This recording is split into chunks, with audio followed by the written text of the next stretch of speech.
Hello students, कैसे हो आप सभी। मैं हूं गुरदीप और ऑनलाइन स्टडी में आपका स्वागत है। तो बेटा कबीर की साखियां जो है उसकी प्रसंग व्याख्या मैं आपको करवा चुकी हूं और आज हम करेंगे प्रश्न उत्तर।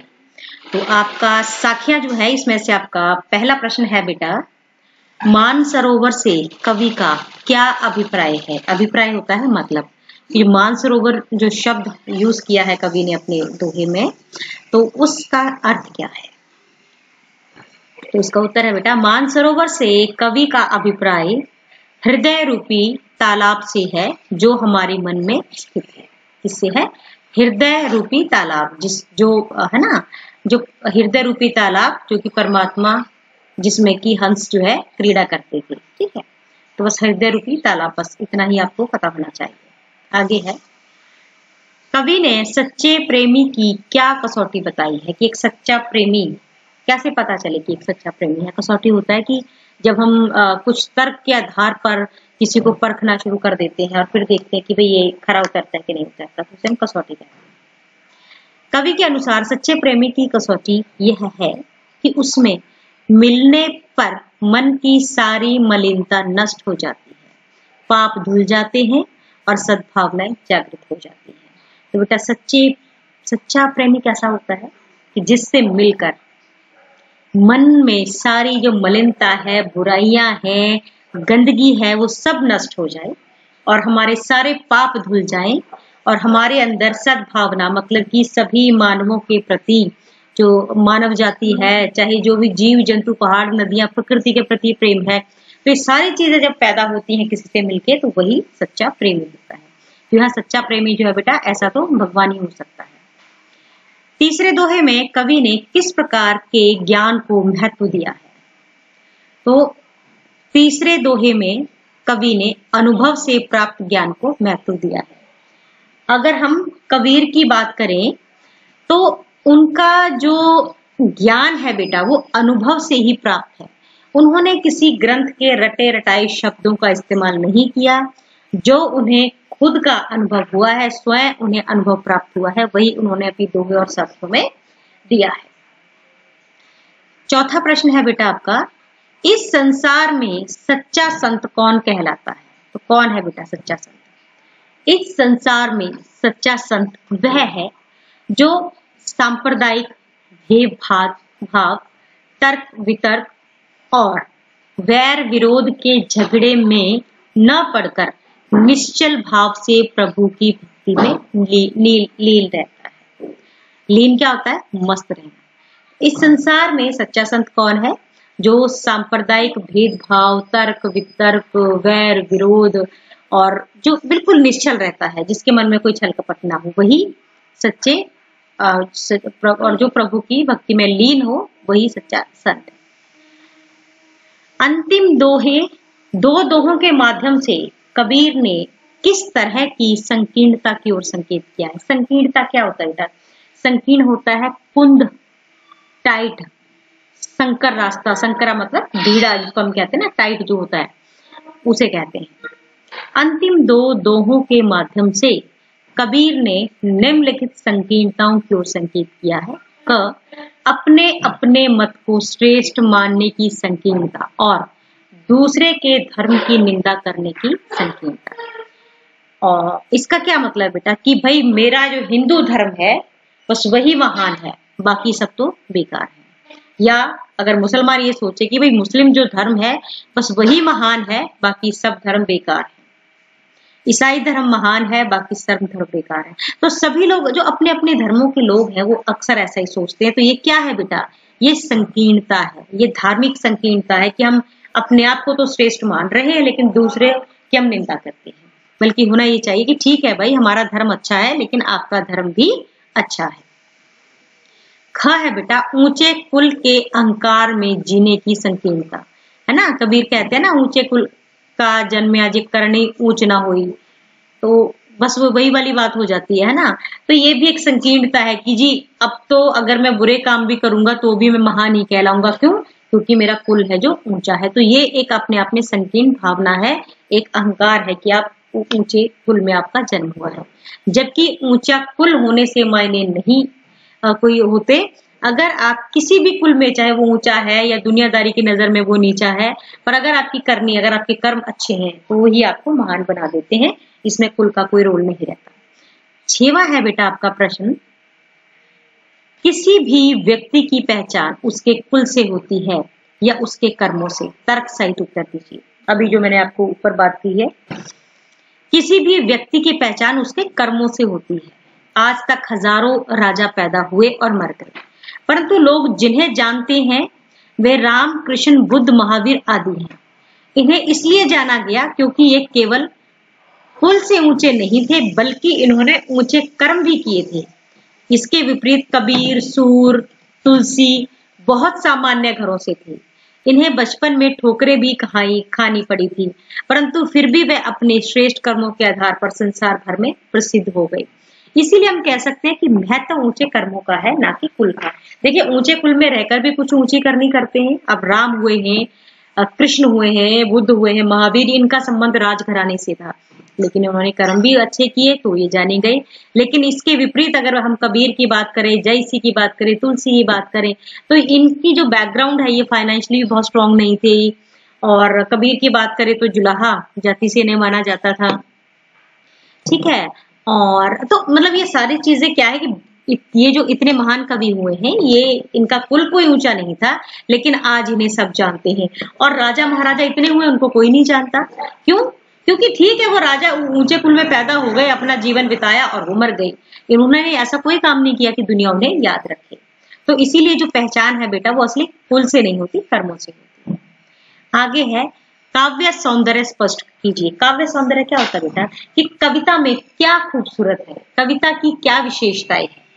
ठीक है, हस्ती चढ़िए ज्ञान को सहज दुलीचा डार, स्वान रूप संसार है भूकन दे झकमार। मैंने आपको बताया था बेटा कि इसके में ये कहता है कि ज्ञान को हाथी की उपमा इसमें दे रखी है कि ज्ञान रूपी हाथी पर आप चढ़ जाओ, सहज दुलीचा डार, की सहज भक्ति करो आप। ठीक है, और अगर संसार रूपी जो कुत्ते हैं, अगर ये भौंकते भी हैं तो इन्हें भौंकने दे, क्योंकि ये थक के खुद ही चुप कर जाएंगे। तो प्रस्तुत दोहे में कबीर दास जी ने ज्ञान को हाथी की उपमा, लोगों की प्रतिक्रिया को स्वान का भौंकना, जो लोग प्रतिक्रिया करते हैं ना कि भाई वो तो परिवार को छोड़ के निकल गया जी, वो तो ये करने लग गया, उसको तो अपने बच्चों का फिक्र ही नहीं है, तो ये सारी चीजें क्या है? ये कुत्ते के भौंकने के समान है। यहाँ रूपक अलंकार प्रयोग किया गया है। रूपक अलंकार कहाँ क्या होता है बेटा? रूपक अलंकार वहां होता है जहां एक चीज पर दूसरी चीज का आरोप कर दिया जाता है, अभेद आरोप जो किया जाता है। दोहा छंद का प्रयोग किया गया है, यहाँ सदुक्कड़ी भाषा का प्रयोग किया गया है। देखो बेटा, कबीर की जो भाषा है उसे सदुक्कड़ी ही कहा गया है, और ये सदुक्कड़ी कहा है आचार्य रामचंद्र शुक्ल जी ने इनकी भाषा को सदुक्कड़ी कहा है। ठीक है, सदुक्कड़ी का मतलब क्या है कि जैसे हम अपने संदूक में सब कुछ डाल देते हैं ना, उसमें बर्तन भी होते हैं और उसमें कपड़े भी होते हैं, उसमें कोई महंगी चीज भी होती है, हम सब कुछ डालते जाते हैं। तो ऐसे कबीर की भाषा कैसी है? उसमें पंजाबी है, उस उत्तर प्रदेश की भाषा है, मध्य प्रदेश की है, और उसमें ये जो ब्रज भाषा है उसका भी प्रयोग है। तो पंचमेल खिचड़ी, 5-6 भाषाओं का मेल है उसकी खिचड़ी। इनकी भाषा को पंचमेल खिचड़ी भी कहा है डॉक्टर श्याम सुंदर दास जी ने। ठीक है, तो इस प्रकार इनकी भाषा जो है वो सदुक्कड़ी भाषा का प्रयोग, ये कोई अलग से भाषा नहीं है बेटा। सदुक्कड़ी भाषा यानी कि बहुत सारी भाषाओं का मिक्सर, क्योंकि कबीर घूमते रहते थे बेटा, इधर उधर लोगों को ज्ञान बांटते फिरते थे। तो जब पंजाब की तरफ जाते थे तो पंजाब के कुछ शब्द अपनी दोहे में यूज कर लिया। ठीक है, जब राजस्थान की तरफ गए तो राजस्थान शब्द भी इन्होंने यूज कर लिया, और यूपी में गए तो यूपी के कुछ शब्द उन्होंने उठा लिए। तो इस प्रकार इनकी भाषा जो है वो सदुक्कड़ी बन गई थी। यह शास्त्रीय ज्ञान का विरोध किया गया है तथा सहज ज्ञान को महत्व दिया गया है। शास्त्रीय ज्ञान कौन सा होता है बेटा? जो ग्रंथों में अगर मान लो दे रखा है, या कि भाई आप एक शास्त्र के तरीके से आप टेक्निकली भगवान का लो, आप योग करो, आप ये करो, तो उस चीज का इन्होंने विरोध किया है। इन्होंने कैसी भक्ति को स्वीकारा है? सहज दुलीचा डाल, सहज भक्ति का। सहज भक्ति कौन सी होती है? कि बस आंखें बंद करो और बिना पाखंड आडंबर के भगवान का नाम लो, ये होती है सहज भक्ति। ठीक है, अगला है बेटा, अब ये शब्द जो है, शब्द में से क्वेश्चन है, मनुष्य ईश्वर को कहां कहां ढूंढता फिरता है? तो मनुष्य ईश्वर को देवालय यानी कि मंदिर, मस्जिद, काबा, कैलाश में ढूंढता फिरता है। अगला प्रश्न आपका, कबीर ने ईश्वर प्राप्ति के लिए किन प्रचलित विश्वासों का खंडन किया है? तो कबीर कहते हैं कि बेटा कबीर ने ईश्वर प्राप्ति के प्रचलित विश्वासों का खंडन किया है। उनके अनुसार ईश्वर ना मंदिर में है, ना मस्जिद में है, ना काबा में, ना कैलाश में, ना तीर्थ यात्रा में है, ना वो कर्म कांडों से मिलता है, ना योग साधना से मिलता है, ना बैरागी बनने से मिलता है। ये सब ऊपरी दिखावे के ढोंग है, इनसे मन लगाना व्यर्थ है। जबकि देखा जाए बेटा तो हम परमात्मा प्राप्ति के लिए कहाँ जाते हैं? मंदिरों में जाते हैं, मस्जिद में जाते हैं, काबा कैलाश की यात्रा करते हैं कि भगवान के दर्शन करके आए हैं, हम वैष्णो देवी जाते हैं, तो है ना। मतलब सारी चीजें, मैं कैसे पर्टिकुलर कोई चीज नहीं लेना चाहती ना, हम अलग अलग ऐसे उनके टिपिकल हम धार्मिक स्थानों पे जाते हैं कि भाई यहाँ परमात्मा मिलेगा। लेकिन मैं तो तेरे अंदर, परमात्मा कहाँ है? कबीरदास जी कहते हैं कि परमात्मा तुम्हारे अपने ही अंदर है, वो हर एक व्यक्ति की श्वास श्वास में है। तो जो कबीर ने ये कहा है ना कि यहाँ पर परमात्मा नहीं है, काबा कैलाश लोग इतने हर साल करोड़ों लोग जाते हैं, तो कबीर कहता है कि यहाँ परमात्मा नहीं है। ठीक है, तो ये क्या है? प्रचलित विश्वासों का खंडन करने वाली बात है। कितने प्रश्न है बेटा ये आपके? ओके, बस मैं फटाफट खत्म करवा देती हूँ। तो आप पहले जो 5 क्वेश्चन ही आपने करने हैं। आगे है बेटा, कबीर ने ईश्वर को सब श्वासों की श्वास में क्यों कहा है? अभी जो मैंने बात की आपसे, सब श्वासों की श्वास में, कवि का तात्पर्य है कि ईश्वर कण कण में व्याप्त है, सभी मनुष्यों के अंदर है। जब तक मनुष्य की सांस है तब तक ईश्वर उनकी आत्मा में है। आगे है बेटा, कबीर ने ज्ञान के आगमन की तुलना सामान्य हवा से न कर आंधी से क्यों की है ना। वो कहते हैं ना, आई ज्ञान की आंधी आई। कबीर ने ज्ञान के आगमन की तुलना सामान्य हवा से न कर आंधी से की है, क्योंकि सामान्य हवा में स्थिति परिवर्तन की क्षमता ही नहीं होती। मतलब सामान्य हवा चलती है, हम बल्कि एंजॉय कर लेते हैं कि भाई हवा आ रही, अच्छी बात है। लेकिन जब हवा तीव्र गति से आंधी का रूप धारण कर लेती है, तब स्थिति बदल जाती है। आंधी में वह क्षमता होती है कि वो सब कुछ उड़ा सकती है। ऐसे ही ज्ञान में भी प्रबल शक्ति होती है, जिससे मनुष्य के अंदर का में जो व्याप्त अज्ञान है, जो अंधकार है, वो दूर हो सके। ठीक है बेटा, तो सामान्य हवा से बात नहीं बनने वाली थी, आंधी ही चलाने की जरूरत थी।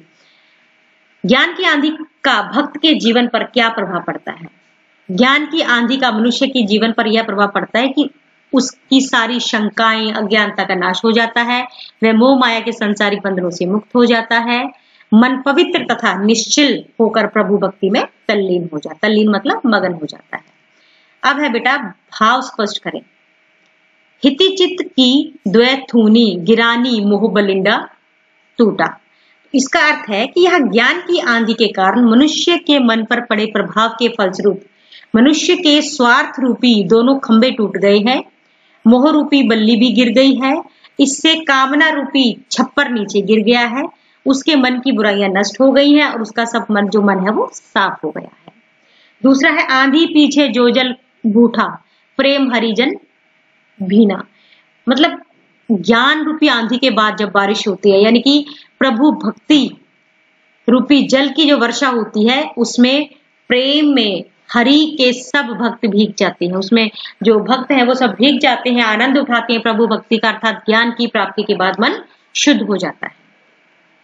तो बेटा ये थे आपके प्रश्न। उम्मीद करती हूँ आपको ये समझ में आ गए होंगे। बिल्कुल आसान से ये प्रश्न है, तो इन्हें आपने अपनी कॉपीज पे लिखना है बेटा, और साथ साथ इनको याद भी करना है। तो आज के लिए बस इतना ही। धन्यवाद।